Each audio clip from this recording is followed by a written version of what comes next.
Bismillahirrahmanirrahim. A surah that we revealed and decreed it as law, and revealed in it proven signs that you may take heed.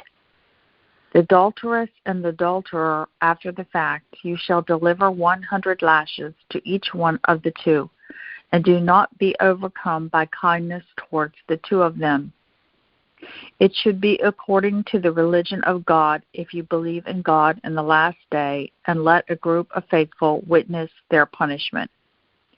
The adulterer only marries an adulteress, or the female who sets up partners for God, and the adulteress only marries an adulterer, or the male who sets up partners for God, and this is indeed prohibited for the faithful. As for those who accuse virtuous women, then do not produce 4 witnesses. You shall therefore give them 80 lashes, and never accept testimony from them. And these are the wicked ones. Exempted are those who repent afterwards and lead a righteous life. Then indeed God is all forgiving, all merciful. And those who accuse their wives and do not have any witnesses but themselves, then the testimony of one is equal to 4 testimonies, invoking God that indeed he is telling the truth. And the 5th, that indeed he will incur God's curse if he is a liar. And she is exempt from punishment if she testifies 4 testimonies, invoking God that indeed he is a liar. And the 5th, that indeed she will incur God's wrath if he is telling the truth. These are all a grace from God upon you, and mercy from him. And indeed God is acceptor of repentance, all wise. Indeed, a group of men amongst you invented a big lie. Do not reckon that it was bad for you. On the contrary, it was good for you. To each man belongs his earning of sin, as the one who arrogantly ignored it from amongst them, reserved for him is a huge suffering. When the faithful men and faithful women heard it, they should have had better thoughts and should have said, "This is a clear lie." They should have produced 4 witnesses. However, if they could not produce 4 witnesses, then they are liars as far as God is concerned. If it were not for God's grace then that he bestowed upon all of you, and his mercy in this world as well as the hereafter, you would have endured a great deal of suffering because of this incident. When you made up with your tongues and you spread it with your mouths something that you had no knowledge thereof, and you reckoned that it was insignificant, while as far as God was concerned, it was grave. And when you heard it, you should have said, "It is not befitting for us to talk about this. Glory to you, this is a great false accusation." God is enlightening you so that this will never happen again if you are faithful. And God clarifies his signs for you, and God is all-knowing, all-wise. Certainly those who want vice to spread amongst the faithful, reserved for them is a most painful suffering in this world as well as the hereafter, and God knows while you do not know. Despite all, God's grace still showers you as well as his mercy, and indeed God is all compassionate, all merciful. O you faithful, do not follow the paths of Satan, and whoever follows his paths, and indeed he commands to commit vice and evil. And if it were not for God's grace upon you and his mercy, not a single one of you would have ever been cleansed. However, God cleanses whomever he wills, and God is all hearer, all knower. And those among you who possess bounty and wealth should never hesitate to give to the relatives and the poor and the immigrants for the sake of God, and they should pardon and turn a new leaf. Would you not love for God to forgive you? And God is all forgiving, all merciful. Those who summarily accuse the faithful, chaste women, they are cursed in this world as well as the hereafter, and reserved for them is a tremendous suffering. The day when their tongues, their hands, and their feet bear witness against them regarding everything they did. the day when God repays them fully according to their true religion, and they will know that indeed God is the proven truth. Wicked women deserve wicked men, and wicked men deserve wicked women, and the pure women deserve pure men, and pure men deserve pure women. These are shielded from their utterances. Reserved for them is forgiveness and a generous recompense. O you faithful, do not enter homes that do not belong to you unless you are welcome therein, and you shall offer peace to her inhabitants. This is better for you, that you may be reminded. Then if you do not find anybody in there, you shall not enter therein until you obtain permission. And if you are told to go back, you shall go back. This is pure for you, and God fully knows what you do. There is no blame on you if you enter abandoned homes, wherein there is a provision for you, and God knows what you declare and what you conceal. Tell the faithful men to subdue their eyes and keep their chastity. This is pure for them. Indeed, God is cognizant of your actions. Tell the faithful women to subdue their eyes and keep their chastity, and do not display their figures except what is obvious. And they shall move with their scarves over their chests, and they shall not display their figures except in front of their husbands, or their fathers, or their father-in-laws, or their sons, or the sons of their husbands, or their brothers, or the sons of their brothers, or the sons of their sisters, or other women, or those who truly belong to them, or men who have no sexual drive, or children who have not reached puberty, and they shall not move around on their feet in order to reveal what should be hidden from their figures. You shall all repent to God, O you faithful, that you may succeed. You shall marry the singles amongst you, and so shall the righteous male and female subordinates. If they are poor, God will enrich them from his bounty, and God is expander, all-knowing.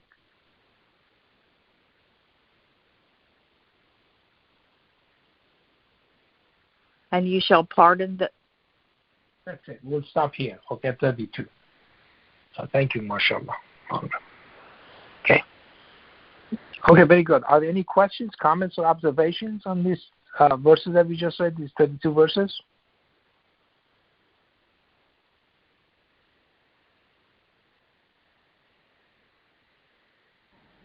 Assalamualaikum, Mr. Parvez. Walaikum assalam, Parvez. Yes, go ahead, please. Just trying to understand verse 3 in relation to verse 2, talking about the adulteress and the adulterer. In verse 2, it's talking about what is the punishment inflicted on those who commit adultery, right? And in verse 3, yes. And verse 3, does that mean that adulterer and adulteress have lost their faith, that they have lost religion? Because here it says that adulterer only marries an adulteress, or the female.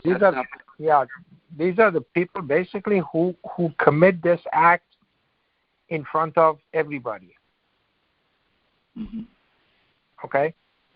These are the people who have been proven to do this in front of everybody, because it says that after the fact, it says the adulteress and the adulterer. Okay, after the fact, this has to be clear, okay? You shall deliver 100 lashes to each one of the two. And do not be overcome by kindness towards the two of them. It shall be according to the religion of God, if you believe in God and the last day. And let a group of faithful witness their punishment. Now, this group of people who are proven adulterer and adulteress, then they only marry amongst each other. And no pure person should marry them. That's what God is saying. Mm-hmm. So this actually shows how bad it is to do this. How bad it is. It's basically a public display of sexual intercourse between two people who are not committed to each other. So then they are classified into another group altogether once this has been done. That's right. That's right. And they have to be separated from the faithful who can never marry them. Yeah. This is taken lightly in our society. What's that? This is taken very lightly in our society, in the North American society. It is lightly, of course. It is very lightly. It's taken very lightly, of course. Yeah. Yeah. And also the other thing that just the verses that we just read here, it is very evil thing to do. If somebody accuses virtuous women, then do not produce 4 witnesses. You shall thereafter give them 80 lashes and never accept testimony from them. And these are the wicked ones. So accusing people who have not committed adultery, of the act of adultery, then it is a huge, it's a grave sin in the sight of God. So this has to be done considering that there are 4 eyewitnesses, which basically means public display of this act. That's what it adds up to. Mm-hmm. Thank you, sir. Thank you.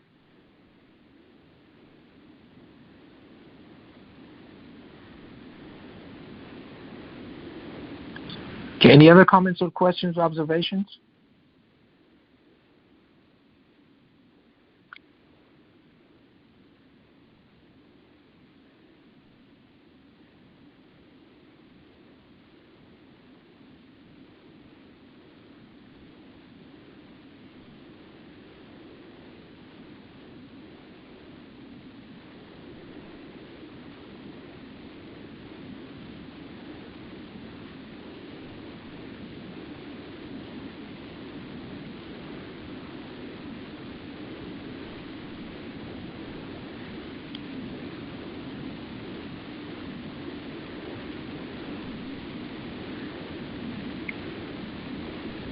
Anything?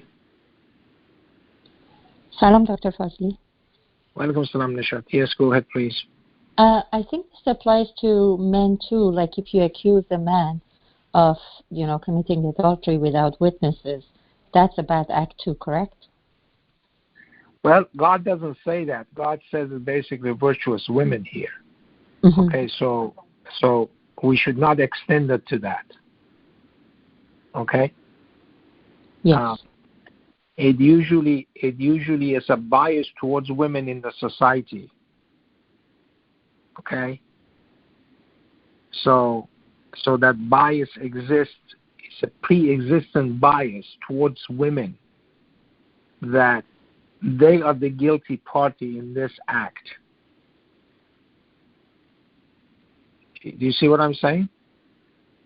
Yes, absolutely. It's the bias is towards women, but it's not a good thing to accuse, Of course it isn't. No, of course it isn't. But I'm just saying that I cannot extend it beyond that because men are usually not accused of that act.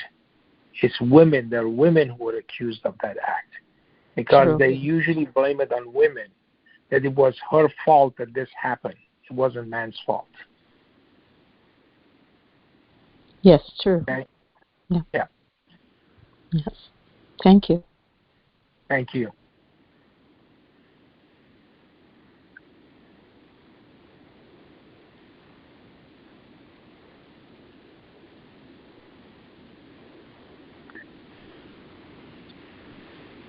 Salam, Dr. Fazely. Walaikum salam. Yes, go ahead, please.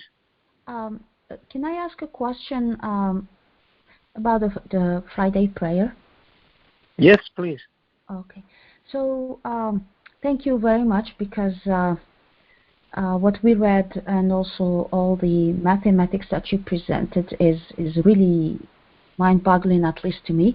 But I have a question because you were talking about the expand. So the creation of God is in a constant expansion.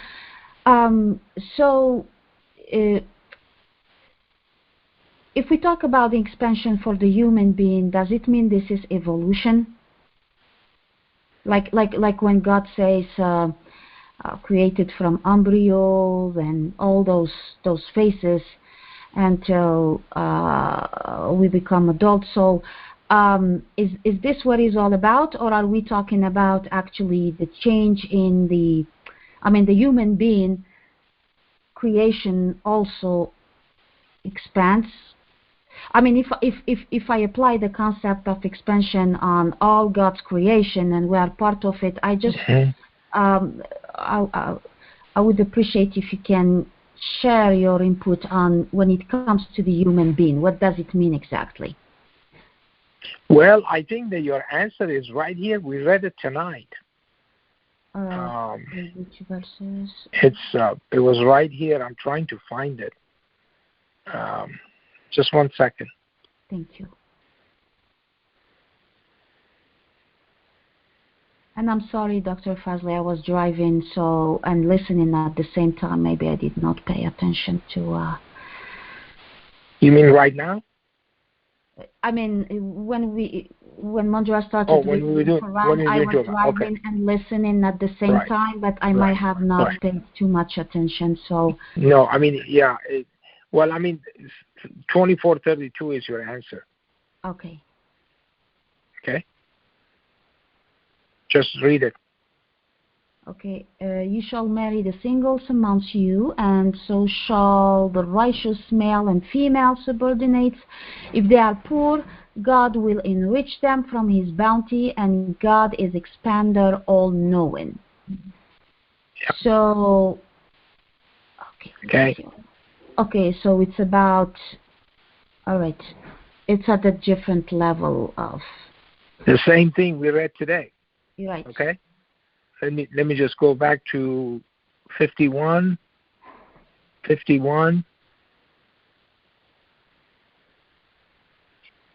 47. I believe that's what it was. Mm-hmm. We constructed the vacuum with our hands, and we are indeed expanding it. Right. Okay? So you see Musa'un, okay? Yes. وَإِنَّا لَمُسَعُونَ. Okay? And that one, God is using one of his names, which is Wasi', which means expander. Okay? Okay. So God is expanding his creation all the time. Okay? A lot of people don't like this, especially, women who are, now they are, in this, tied within this so-called women's lib and things like that. They do not like the fact that they are supposed to bear children. And they're supposed to expand God's creation that way. Otherwise, they are opposing the will of God. Okay. So Dr. Fazely, does it mean that the process of creation continue to expand? All right, so that's different. I thought maybe the existing creation it's not like a new creation, but the existing creation continues to expand. Keeps expanding, yes. Okay. But God also creates other things. I don't know. Okay, right. God says in chapter 16, He says, when He creates what you do not know. Okay, so He creates things that we do not know, but all of the system that God has is expanding. Okay? That's what God is saying. It's not contracting, it's expanding. Right. So which means us, we are not necessary. I mean, look at the world's population. Okay, the world's population just keeps increasing all the time. Right. Yeah. So it is expanding. I mean, in the 1960s, it was 3 billion. Now it's almost 8 billion people living in this planet. Okay, so it is expanding. This is expanding. So this is according to God's plan and God's way of doing things. I was just thinking, I thought us, as a human being, during our interim on Earth, there is some sort of a constant evolution or a constant change, if I can use that. And when you were talking about expanding, I thought, okay, that makes sense, because even God describes in the Quran the different phases that we go through. From the time we're born. No, I mean you're right. You're right. We're also supposed to increase our knowledge. Okay, we're asking God. Okay, Rabbi zidni ilma. My Lord, increase my knowledge. Okay, so good Lord, increase my knowledge. So all of those things are process of expanding. Everything that we do is supposed to be expanding. We cannot contract. Right. Okay, any move in that direction, any move by us in that direction, is a transgression against God's system. Yeah. And any because we often work against the expansion. I mean, the human being tries to prevent the change or prevent the expansion. Yes, exactly. Yeah. Which means going against God's natural system, which is... Yes. Yeah, okay. Yes. Which is supposed to be increasing and expanding. Correct. Yeah. And we do everything... That's his name. I mean, that's his name. We just read it. Okay? Yes. We just read it. So, we can't go against that. I mean, if we do that, we are the ones who's going to suffer on the other end. Yeah. And so... Yeah, there are consequences. Anyway, we've already seen it by trying to prevent or impede on that on this process. So, okay, thank you so much, Dr. Fazely. Sure, no problem.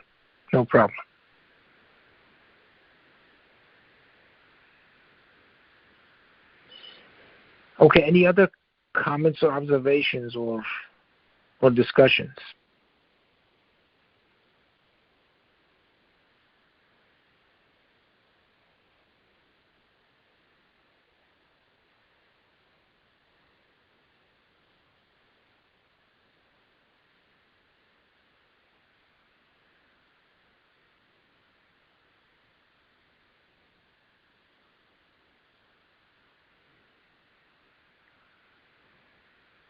Good evening, Dr. Fazely. Can you hear me? Yes, I can hear you. Go ahead, please. Greetings. This is Niamo Nancy in New Jersey. So can you just elaborate a little bit more on there can be no constriction? No contraction. Yeah, no contraction. Because Allah is constantly telling us that we're tested by adversity and prosperity. So what I hear you saying is that if we're going backwards, or if we're being, it's not, the test is not the same as that contraction. Can you just elaborate? No, that's not it. That's not contraction. That's the reason that's reduced is because the thing that we are doing ourselves. Okay, the test and the punishment that we go through is because of our own hands brought upon ourselves. Okay. God doesn't do it to us. Okay. Yes. So that is not decreased. It's just decreased for a given person as a punishment or a test, not for everybody. Okay. Okay. Thank you. So that the amount of provision is never decreases. Okay. It just done to a specific person as a test or a punishment for that person alone. Okay? Remember what happened to the people of Sheba? Yes. They said, we don't want this, we don't care about this provision and this provision that God has created. So God took it away from them. But that's not because the provision decreased. Provision always increases. But the problem is that for those specific people, because they were not grateful to God, it decreased for them. It was not provided for them anymore. Okay. Thank you. Okay? Thank you. Mm-hmm.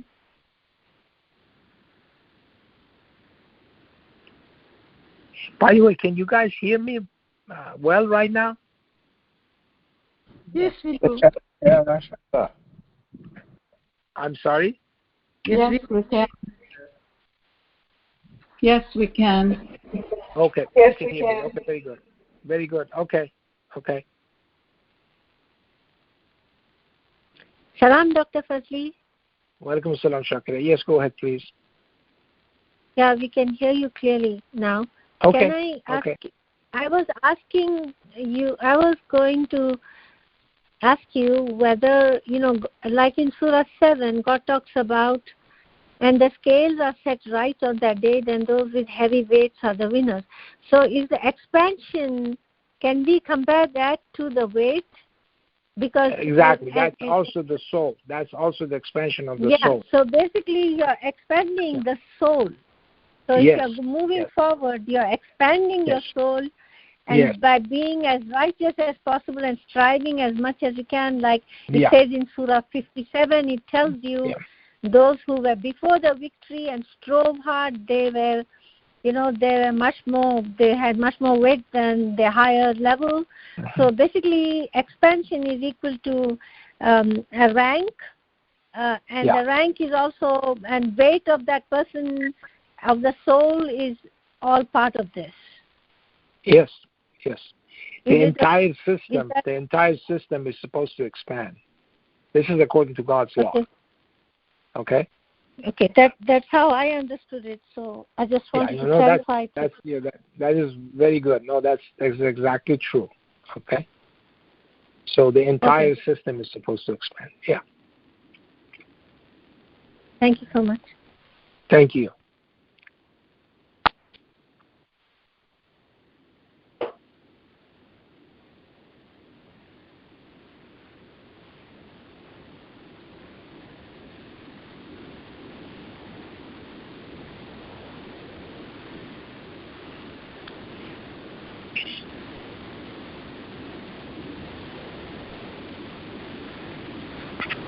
Any other comments or questions, observations?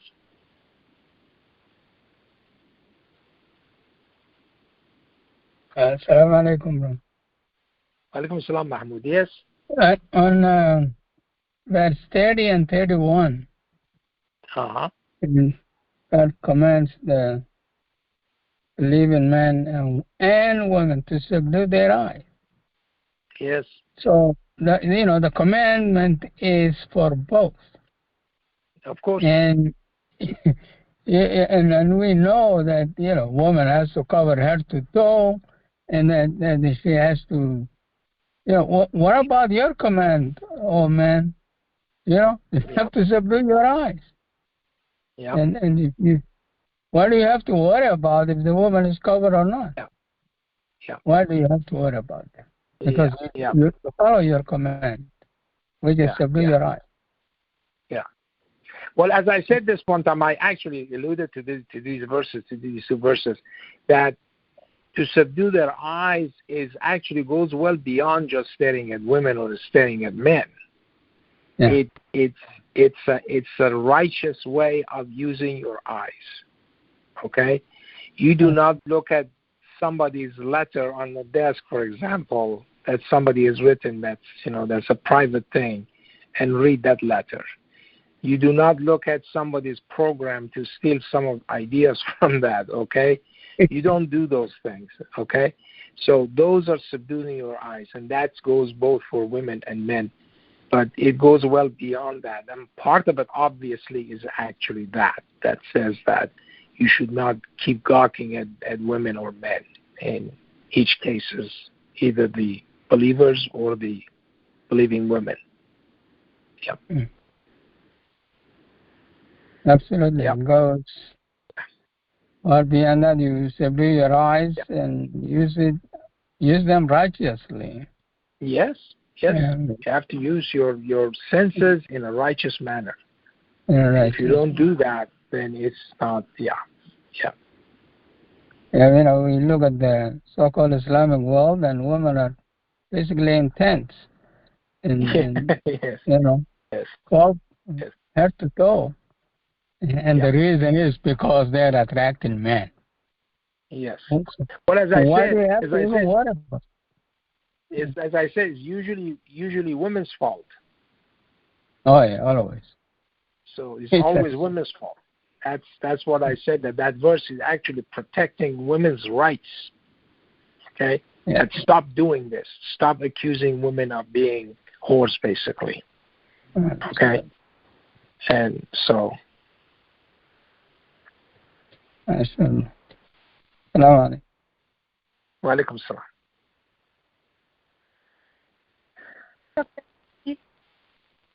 Yes? I wanted to ask you,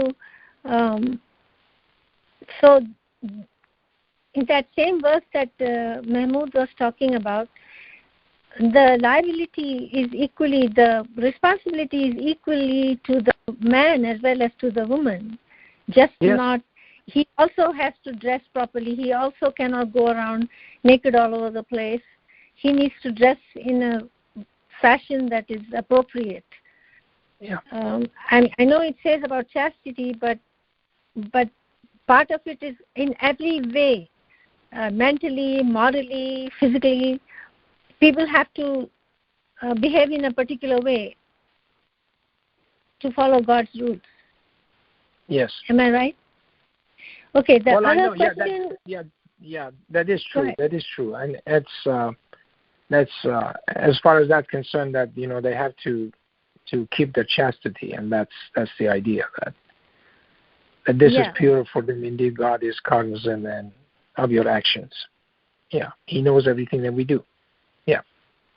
Yes. The question that I actually wanted to also ask you is that you, in the Jummah, you said that's 51:47. It tells you He has created the vacuum with His hands, and He continues to expand it. And we know from verses in the Quran that God is holding the universe is in His hand. Yes. And so, I mean, I don't know whether it's allegorical or it is actual, and it doesn't really make any difference. But the reality is that basically this is telling us this is another kind of expansion, right? But the expansion that is happening with God and with His hands is a very truthful one. It's only because of the truth that He's doing all of this. Of course, yeah. Creation is only possible if it is judged to be true. Otherwise, it cannot be created. Yes. Yeah. Yes. And so also us. The only way we can actually expand our souls or expand our mental capabilities is only if we, and our morality, it's all dependent on the truth also. Because if you are doing the truth, you are on the right path. Yeah. I just wanted to. So that is true. That is true. I mean, yeah, righteousness is the path to a life of success. Yeah. So all these things, they are so connected, right? I mean, it is now you explained all those 4 things about 7019 and how God is making it. It's like a tight thing. There's nothing loose around about the Quran. Nothing to even talk about or discuss, but just accept it. Because it's everything. It's like there's a lock at every place that you cannot actually go beyond it. You can't. It's just, that's it. It's 114, it's 9/127. From each place, every place, the whole of ultimate mathematics or any mathematics that is used in the creation of this universe is based on the Quran. Yep. The math is the Quran. Am I right? Well, the thing is that Quran is a mathematically coded message. It's actually been generated with mathematics. Okay, so arguing about this, that Quran was before the Quran was there, the mathematics was already there. So the ink and paper came out of that mathematics, but before the mathematics was there, Quran was there. Yeah. See what I'm saying? When so the time of Abraham, for example, the 114th composite is still 150. Okay? Yes. And 150 is the index of 195, and 195 happens to be the numerical value of Kaf Ha Ya Ain Sad, and so that was there. So in other words, the 114 chapters in the Quran, and the fact that 195 is Kaf Ha Ya Ain Sad existed before the ink and paper Quran was revealed. You see what I'm saying? And yes, I do. And what you are telling, even the new things like 580 and 458 and 448 and 903, they were all there too. They all existed. That's what I'm saying. Numbers exactly. Existed. Yeah, of course. You found out and told it today, but it is go back and it's still the... Yes.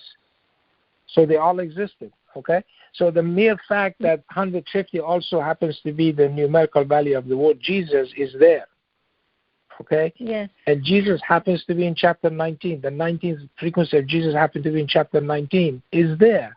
And it has been there forever. So it did not really wait for the Quran to be revealed in an ink and paper thing. But it did, and then once it did, obviously it has to be in tune with that mathematics, otherwise the fallacy is going to stick out. And the two false verses are not going to be generated by this mathematics. Yeah. And then if we don't accept these things, that means we are in opposition. No matter what you say that you believe in the Quran and all those things, but you are not accepting this mathematics, and that means you are in opposition to God.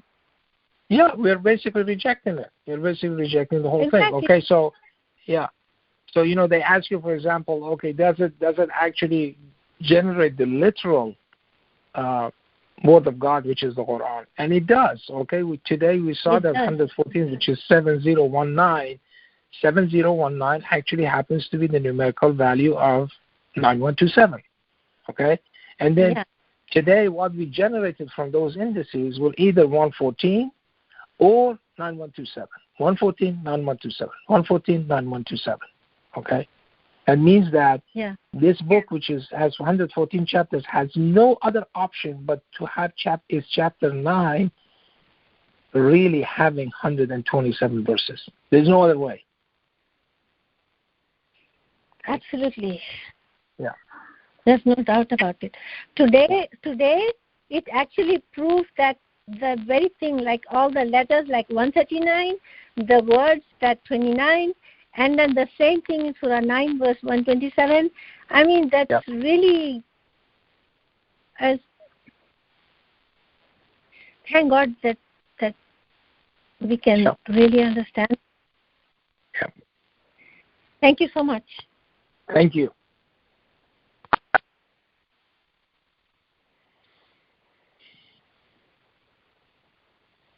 Any other questions or comments or observations?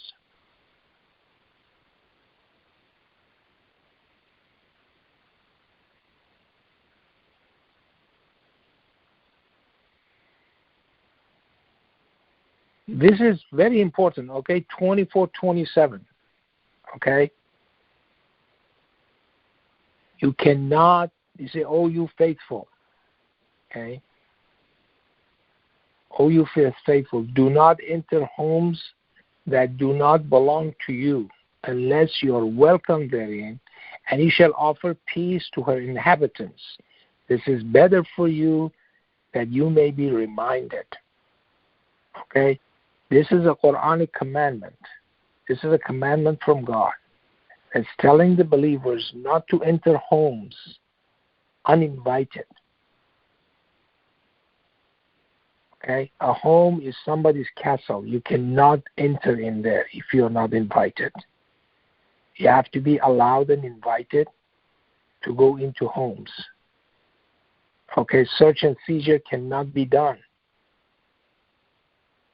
promiscuously, like you do it in some countries. They have no respect for people's homes.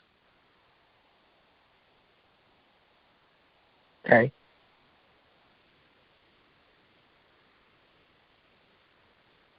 So this is a very important commandment in the Quran.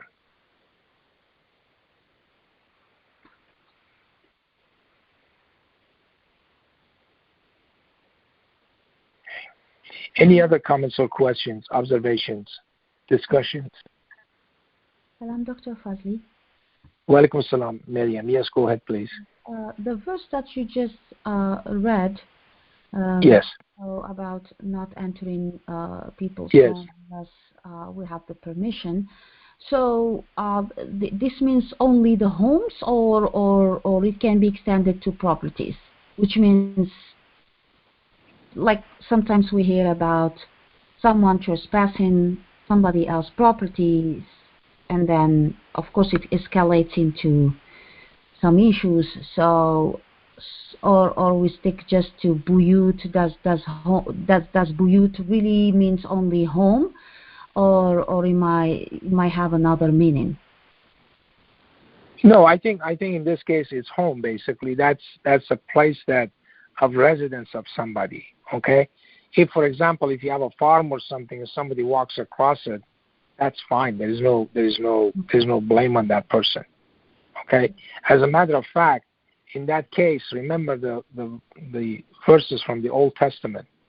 When you are farming in the farm, and you forget a bushel of thing, do not go back to get it. Leave it there for the alien and for the widow and for the fatherless. Okay, remember that. So they can go there and get that. There's zakat, so to speak. Okay. Yeah. So I wanted just to know what really is the difference between the buyut or bait and a sakan, because in other verses in the Quran God talks about sakan, and He created for us. So I wasn't sure. Yes, masakin, yeah. Yeah, masakin. So is it the same, or it means something completely? Yeah, it's a place of somebody inhabits some place. Okay, it's so we might be. But in this case, God says buyutan, right? Buyutukum. Okay, these are homes that do not belong to you. These are not your own homes. Okay, it says then, and until you are welcome therein, and you shall offer peace to our inhabitant.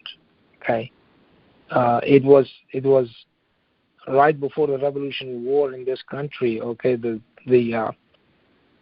British soldiers used to go to homes uninvited and basically eat therein or whatever they wanted to, and they were supposed to feed them. That is not a righteous way of doing things. That's actually, I don't know which amendment it is to the Constitution. It's the Fourth Amendment or something that exactly says this. Okay, that you cannot go ahead and enter homes that do not belong to you. Correct. Yeah. Okay. Thank you very much. Thank you. Thank you.